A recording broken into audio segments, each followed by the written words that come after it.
કેમ છો દોસ્તો? હું છું ડોક્ટર તરુણ બેંકર અને આજે આપણે વાત કરવાના છીએ ગુજરાતી સિનેમાની. મિત્રો, નવરાત્રી શરૂ થઈ ગઈ છે એટલે સ્વાભાવિક છે કે ગુજરાતી ફિલ્મો આ સપ્તાહમાં રિલીઝ ન થાય.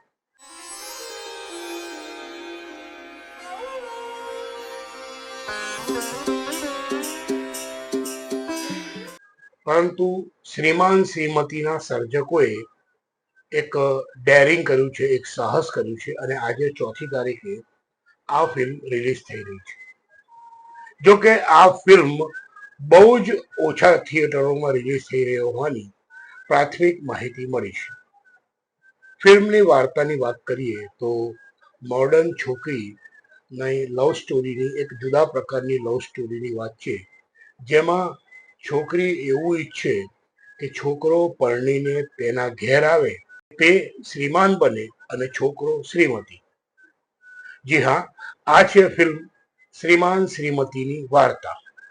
આ ફિલ્મના મુખ્ય કલાકારો છે નીરવ કલાલ અને તેજલ રાજગુરુ.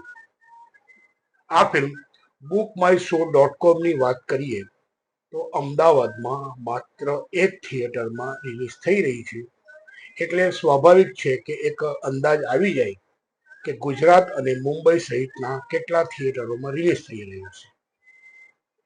હવે ગત સપ્તાહે રિલીઝ થયેલી ફિલ્મોના બોક્સ ઓફિસ કલેક્શનની વાત. લોચા લાપસી પહેલા વીકના 1.52 કરોડના જે બોક્સ ઓફિસ કલેક્શન છે, ત્યાર પછી હવે ધીમી પડી છે અને બીજા વીકના અંતે લગભગ 2.1 કરોડના આંકડે પહોંચી છે. તો લોચા લાપસીની સાથે રિલીઝ થયેલી સતરંગી રે બીજા સપ્તાહના અંતે હાંફી ગઈ હોય તેવું લાગે છે અને તેનું બોક્સ ઓફિસ કલેક્શન માત્ર 24 લાખના આંકડે આવીને અટકી ગયું છે. હવે સોશિયલ મીડિયાના બાણે. મિત્રો, આપણે સૌ જાણીએ છીએ કે ગુજરાતી ફિલ્મોના સુપરસ્ટાર હિતેન કુમાર, હિતેન મહેતા અને મારા માટે હિતેનભાઈ એ સોશિયલ મીડિયા ઉપર ખૂબ જ સક્રિય છે. સતત કંઈક ને કંઈક સોશિયલ મીડિયા પર પોસ્ટ કરતા રહે છે, નવી નવી વાતો કરતા રહે છે. તેમણે હાલમાં એક જૂની પોસ્ટ, 2 વર્ષ જૂની એમની પોસ્ટ જે છે એ ફેસબુક ઉપર પોસ્ટ કરી છે, જેમાં મૂળ વાત એવી કરી છે કે ગુજરાતી સિનેમાની ઓડિયન્સ અથવા ગુજરાતી સિનેમાના ચાહકો ખાસ કરીને ગામડામાં વસે છે અને મેકર્સે તેમની ઓળખ કરવી જ પડશે અથવા મેકર્સે તેમના વિશે વિચારવું જ પડશે.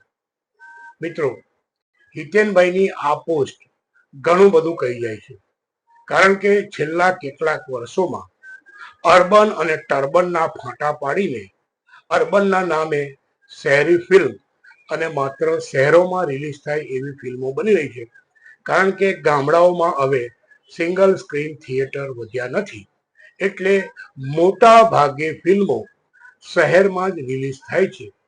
તેવા સમયે એક બહુ જ મોટું ઓડિયન્સ જે ગામડામાં વસે છે, તેને આપણે સિનેમાઘરથી દૂર કર્યું હોય તેવું લાગી રહ્યું છે. હિતેનભાઈની આ પોસ્ટ આમ તો 2 વર્ષ જૂની છે, પરંતુ હાલમાં ફરી એકવાર એને પોસ્ટ કરી છે, તો એની પાછળનો ઉદ્દેશ અને ચર્ચા આપણે કરવી, સમજવી જ રહી.